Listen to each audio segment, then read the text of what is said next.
하나님의 말씀은 사도행전 16장 27절로 40절입니다. 신약 사도행전 16장 27절에서 40절, 좀 길지만 한 절씩 나눠서 읽겠습니다. 신약 사도행전 16장 말씀입니다.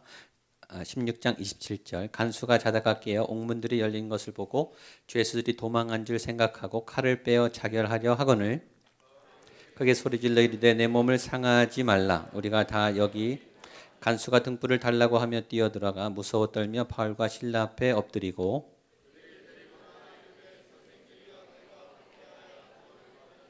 이르되 주 예수를 믿으라. 그리하면 너와 내 집이 구원을 받으리라 하고 그 집에 있는 모든 사람에게 그 밤 그 시각에 간수가 그들을 데리다가 그 맞은 자리를 씻어주고 자기와 그 온 가족이 다 세례를 받은 후 자기 집에 올라가서 음식을 차려주고 그와 온 집안이 하나님을 믿음으로 날이 새매 상관들이 부하를 보내어 이 사람들을 놓으라 하니 바울에게 말하되 상관들이 사람을 보내어 너희를 놓으라 하였으니 이제는 나가서 평안히 가라. 바울이 이르되 로마 사람인 우리를 죄도 정하지 아니하고 공중 앞에서 때리고 옥에 가두었다가 이제는 가만히 내보내고자 하느냐 아니라 그들이 친히 와서 우리를 데리고 나가야 하리라 한데 상관들에게 보고하니 그들이 로마 사람이라 하는 말을 듣고 두려워하여 와서 권하여 데리고 나가 그 성에서 떠나가기를 청하니 두 사람이 옥에서 나와 루디아의 집에 들어가서 형제들을 만나보고 위로하고 가더라. 아멘. 2차 전도여행 빌립보 첫 사역지에서 벌어진 에피소드, 지난주에 귀신 들린 여정을 고쳐줬는데 모든 선교 일정을 포기하고 하나님 앞에 순종해서 새로운 사역지로 옮겼고 거기서 귀신 들린 여정을 고쳐주는 선행과 복음을 전하는 일을 했는데 대가는 혹독한 시련과 매맞음과 또 감옥에 갇히는 또 죽음을 예측할 수 없는 생명을 예측할 수 없는 그런 고난이었다고 했습니다. 기도할 수 없고 찬양할 수 없고 감사할 수 없는 그 자리에서 이분들은 이 두 사람이 진심의 예배를 드렸습니다. 눈물의 찬양을 올려드렸습니다.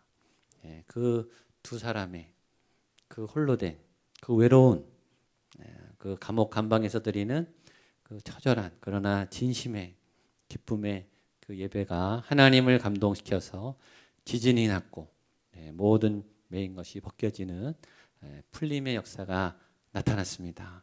그 역사가 여러분들의 삶 속에도 영적 지진의 역사가 나타나기를 축복합니다. 오늘은 그 다음에 이야기죠. 그 다음에 어떻게 됐는가? 그 다음에 어떤 사건이 일어나는가? 순서를 잘 보세요. 참된 예배, 진심의 예배. 그럼에도 불구하고 그리 아니하실지라도 내 생각과 다르게 상황이 진행됐더라도 나는 선하게 하나님의 믿음대로 행했는데 내가 기대했던 대가 30배, 60배, 100배 복을 주시고 상을 주시는 그런 하나님의 공의와 정의가 돌아온 게 아니라 혹독한 시련과 고난과 빼앗음과 쫓겨남과 매맞음과 내가 기대하지 않았던 처참한 결과가 왔음에도 예배했을 때 진심의 예배를 그럼에도 하나님이 나의 주님이십니다. 그 하나님을 찬양합니다. 그런 진실의 예배를 드렸을 때 첫 번째는 매인 게 풀어졌어요. 묶임이 풀리는 역사. 그러니까 예배할 때 묶임이 풀립니다. 진실된 예배가 있을 때 내 안에, 내 몸 안에, 내 영 안에, 내 상황 안에, 이 환경 안에, 또 이 시간과 공간 안에 갇혀 있는 나의 능력 안에 갇혀 있는 이 모든 결박이 풀어진 줄로 믿습니다. 우리도 묶여 있어요. 저와 여러분도 묶여 있어요. 뭔가에 끌려다니고 있어요. 뭔가에 매여 있어요. 믿음이 있지만 신앙생활 하지만 우리는 매일 숙제처럼 쳇바퀴를 돌면서 뭔가를 끊임없이 해야 돼요. 그래서 믿음이 있지만 지쳐요. 믿음이 있지만 자꾸 에너지가 빠져나가요. 그 묶임이, 그 매임이 참된 예배를 드릴 때, 오늘 같은 진심의 예배를 드릴 때 풀어질 줄로 믿습니다. 풀어져요. 풀어진 다음에 오늘 말씀이죠. 그 다음에는 생명 사건이 일어납니다. 우리 27절로 29절입니다. 시작.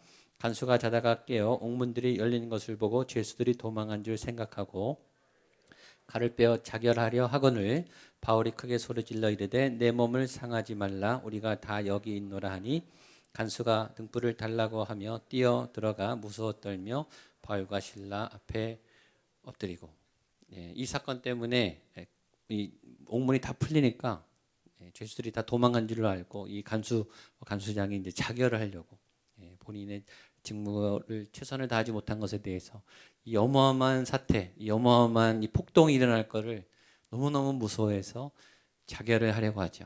그때 바울과 실라가 우리가 안 도망갔으니까 괜찮다, 죽으면 안 된다 하고 생명을 살리는 사건이 일어나요. 상황적으로. 여러분, 좋은 예배는 좋은 예배로 끝나는 게 아니라 예배 다음에 이런 열매가 생겨야 진짜 예배예요. 내가 한번 울었다, 마음껏 소리 질렀다, 예배 중에 큰 은혜가 임했고 내가 성령이 충만했다, 끝. 그리고 세상에서 또 열심히 세상적으로 살아요. 그게 아니라 그 예배의 영이 일단은 결박을 풀고 그 다음에 그 예배의 영향력이 생명을 살리는, 지금 누가 누구를 살립니까? 죄수가 간수를 살려요. 입장이 바뀌었어요. 누가 누구에게 지시하고 누가 누구에게 하지 말라 말을 하는가? 간수가 죄수에게 하는 게 아니라 죄수가 간수에게, 약한 자가, 매맞은 자가, 억울한 자가, 당한 자가, 그리고 공격한 자를 도와주는 제일 통쾌한 복수죠. 가장 통쾌한 용서예요. 얼마나 얄밉겠어요. 얼마나 미웠겠어요. 그런데 그 죽음에서 건져주는 생명의 사건, 예배의 열매, 여러분의 예배에 놀라운 열매가 맺히게 되기를 축복합니다. 열매는 삶으로, 삶에서 생명이 살아나는, 화해가 일어나는, 악을 멈추는, 독을 멈추는, 오늘 큐티처럼 독이 퍼지는 것을 치료하는, 죽음을 멈추는, 부정을 멈추는, 분열을 멈추는 급브레이크를 거는, 악의 세력이 퍼져나가는 그 세력을 멈추게 하는 하나님의 말씀의 능력, 예배의 능력이 여러분들의 삶 속에 퍼져나가게 될 줄로 믿습니다. 그런 은혜가 있으니까 그 다음에 어떤 과정이 나오는가? 질문이 나와요. 30절입니다. 시작. 그들을 데리고 내가 이르되 선생들이여 내가 어떻게 하여야 구원을 너무너무 이 놀라운 충격적으로 해석이 안 되는 일이 삽시간에 벌어졌어요.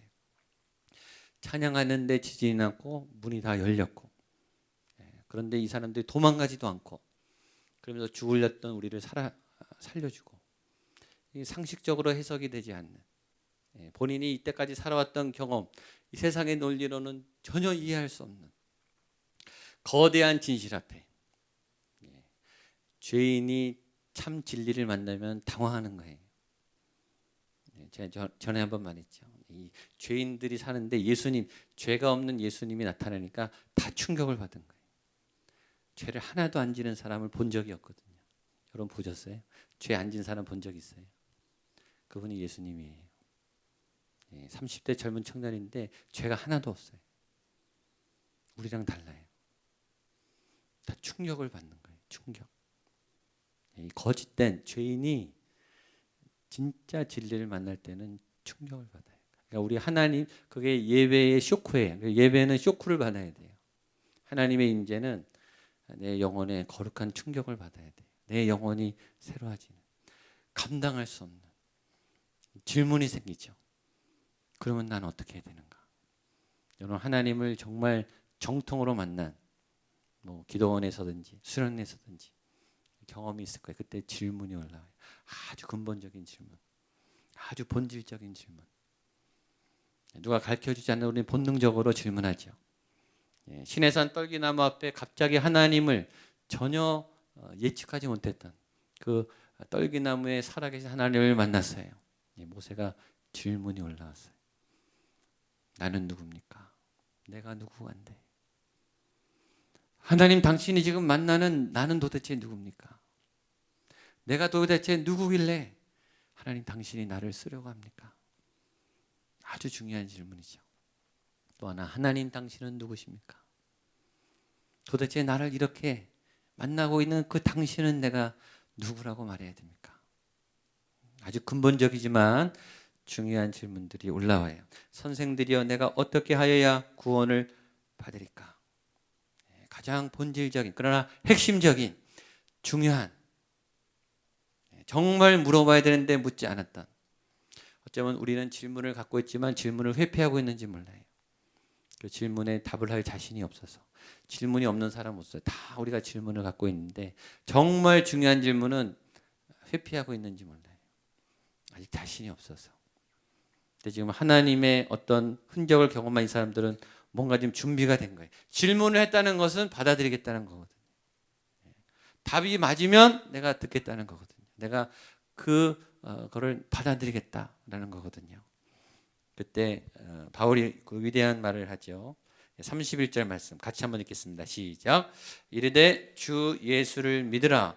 그리하면 너와 내 집이 구원을 받으리라. 한 번 더 읽겠습니다. 시작. 이르되 주 예수를 믿으라. 그리하면 너와 내 집이 구원을 받으리라 하고 따라하십시오. 주 예수를 믿으라. 주 예수를 믿으라. 자기 자신에게 주 예수를 믿으라. 그리하면 너와 내 집이 구원을 받으리라. 한 번 더. 주 예수를 믿으라. 그리하면 너와 내 집이 구원을 받으리라. 아멘. 내가 옛날에 믿었는데 믿음은 항상 현재형이라 그랬어요. 옛날에 믿은 거 중요한 게 아니라 지금 믿는 게 중요해요. 지금 살아있는 믿음. 지금 믿고 있느냐. 지금 믿고 있어야 구원을 받아요. 지금 믿고 있어야 죄를 이겨요. 내가 지금 죄에 지고 있다면, 내가 지금 상처에 눌리고 있다면 예수님을 믿는 게 아니에요. 예수님을 믿는데 어떻게 집니까? 믿는 게 아니에요. 믿었던 거죠. 믿음은 현재형이에요. 지금 믿고 있으면 구원이 임하는 거예요. 죄와 싸울 힘이 생기는 거예요. 그게 살아있는 예수님의 이름의 능력이에요. 이거는 지금도 진리인 거예요. 그리고 이 예수님을 믿는 믿음은 나뿐만 아니라 우리의 가정이, 특별히 예수님을 믿지 않는 가족이 있는 분들에게 이 말이 능력이 되기를 축복합니다. 너와 내 집이 구원을 받으리라. 아멘. 이분들이 그래서 가만히 있을 수 없어서 가족들에게 나갔습니다. 32절로 34절입니다. 시작. 주의 말씀을 그 사람과 그 집에 있는 모든 사람에게 전하더라. 그 밤 그 시각에 간수가 그들을 데려다가 그 맞은 자리를 씻어주고 그 온 가족이 다 세례를 받은 후 그들을 데리고 자기 집에 올라가서 음식을 차려주고 그 온 집안이 하나님을 믿음으로 크게 기뻐하니라. 저는 이거를 영화로, 이 장면을 영화로 본다고 생각해 보세요. 얼마나 분위기, 이 톤이 어떨 것 같아요. 따뜻하죠. 굉장히 따뜻하고 뭔가 생명이 충만하고 그 표정, 이 사람들의 표정이 어떻겠어요? 다 그 하회탈, 이 웃는 흐뭇한 너무 행복한, 그렇죠? 이 생명이 있는 곳에 역사하는 사람들의 표정이 옆에서만 봐도 흐뭇한 장면이죠. 다 그 자기들이 때린 그 상처를 자기들이 다 씻어줘요. 닦아주고 얼마나 미안했겠어요. 미안한 마음이 드는 것도 은혜죠. 어떤 때는 화를 내놓고 저질러 놓고 미안한 마음도 안 들잖아요. 근데 미안한 마음이 생긴 거예요. 이제는 고맙고 그리고 가서 아주 맛있는 음식 파티를 하는 거죠. 거기는 웃음소리와 아름다운 얘기들이, 그렇죠? 고맙다는 얘기들이, 또 미안하다는 화해들이, 이게 예배의 열매예요. 이게 진짜 하나님을 만난 사람의 특징이에요. 오늘 예배를 잘 드렸다는 것은 여러분이 오늘 집에 가서 또 내일 하루 종일 이런 모습이 이렇게 딱 나와야 돼요. 영상에. 그게 오늘 예배를 잘 드린 진짜 평가예요. 그런 일이 일어나게 되기를 축복합니다. 이게 막 전염이 되는 거예요. 이게 막 전파가. 하나님의 은혜가. 요르단에 이런 일이 있게 되기를 축복합니다. 아멘. 내일 당장. 아멘. 아멘. 35절로 37절입니다. 시작. 나리샘의 상관들이 부하를 보내어 이 사람들을 놓으라 하니 간수가 그 말대로 바울에게 말하되 상관들이 사람을 보내어 너희를 놓으라 하였으니 이제는 나가서 평안히 가라 하거늘 바울이 이르되 로마 사람인 우리를 죄도 정하지 아니하고 공중 앞에서 때리고 옥에 가두었다가 이제는 가만히 내보내고자 하느냐? 아니라 그들이 친히 와서 우리를 데리고 나아가야 하리라 한데 나리샘의 이 상황이 바뀌었어요. 그리고 이 상황이 바뀌었다는 것은 전세가 지금 역전됐다는 거예요. 그 다음날 상관들이 아마 보고를 다 받았겠죠. 무슨 일이 일어나는지. 그래서 조용히 없애려고 무모하려고 그냥 내보낸다고 은혜를 베풀어 준 말을 하는데 이제 바울이 태클을 거는 거예요. 바울이 아꼈던 카드를 여기서 딱 내놓습니다. 우리 못 가겠다. 너희가 지금 로마 시민을 건드렸다. 내가 법으로 고소하겠다. 딱 나온 거예요. 바울이 로마 시민이거든. 로마 시민은 반드시 재판하기 전에 의견을 물어봐야 되는 거예요. 의사가 있어요. 함부로 로마인은 다룰 수 없어요. 잘못 건드린 거거든요. 비장의 카드를 딱 내놨어요. 그랬더니 당황합니다. 38절, 39절, 40절 마지막 보겠습니다. 시작. 부하들이 이 말을 상관에게 보고하니 로마 사람이라 하는 말을 듣고 두려워하여 와서 권하여 데리고 나가 그 성에서 떠나기를 청하니 두 사람이 옥에서 나와 루디아의 집에 들어가서 형제들을 만나 보고 위로하고 가니라. 보십시오. 그 사람들이 때리고 잡아가두고 아마 다 우리의 생명을 좌우지할 것처럼 우리의 권세 위에서 우리를 위협할 것처럼 우리는 저항할 수 없는 당하고 뺏기고 그럴 것 같았는데 이쪽에서 힘을 쓰니까 이 사람들도 꼼짝 못하는 거예요. 사람은 그래요. 사람은 상대적이에요. 강하면 약해집니다. 저는 여러분이 강한 용사가 되기를 축복합니다. 바울이 지혜롭죠. 우리가 그냥 당하는데 그냥 당하진 않겠다는 거예요. 당할 땐 당해도 권리는 떳떳하게 주장하고 그 다음에 이렇게 하면 다음에 안전장치가 되잖아요. 복음의 안전장치가 되잖아요. 하나님이 비장의 카드를 쓸 수 있는 카드를 여러분에게도 주신 줄로 믿습니다. 그거를 가장 정확한 중요한 때에 하나님의 타이밍에 멋지게 사용하게 되기를 축복합니다. 그리고 이 사람들은 다시 복음의 행진을 계속합니다. 하나님의 보호함 따라서 아팠지만 힘들었지만 그러나 잊을 수 없는 사도행전 16장에 바울과 실라의 감옥 안에서의 예배라고 하는 아주 기가 막힌 영적 흔적을 남기고 갑니다. 그냥 지나간 게 아니에요. 거기는 하나님의 자리, 하나님의 흔적이 남았어요. 2000년이 넘도록 그 자리는 성전이죠. 거기가 성전이에요.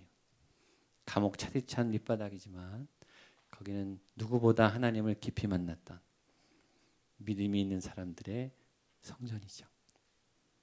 그래서 정말 믿음이 있는 여러분들이 지나가는 그 자리가 이런 아름다운 흔적을 남긴 주님의 성전이 되기를 축복합니다. 그리고 그냥 그렇게 찍고 가는 거예요. 가는 곳마다 성전을 만든, 가는 곳마다 성지를 만든, 지금 다 성지가 됐을 거예요. 그렇죠? 그 척박한 광야의 땅, 그 척박한 중동의 그 모래사막의 땅, 거기가 예수님의 사람들이 지나가서 성지가 됐어요.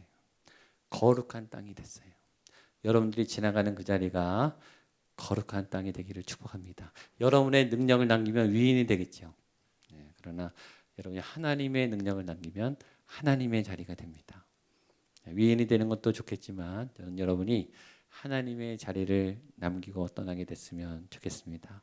여러분이 이따가 떠난 그 자리가 하나님의 흔적이 남는, 하나님의 여운이 느껴지는, 하나님의 감당할 수 없는 축복이 다시금 부어지는 그런 축복의 자리가 되는 그런 자리를 만드는 여러분 되시기를 축복합니다. 아멘.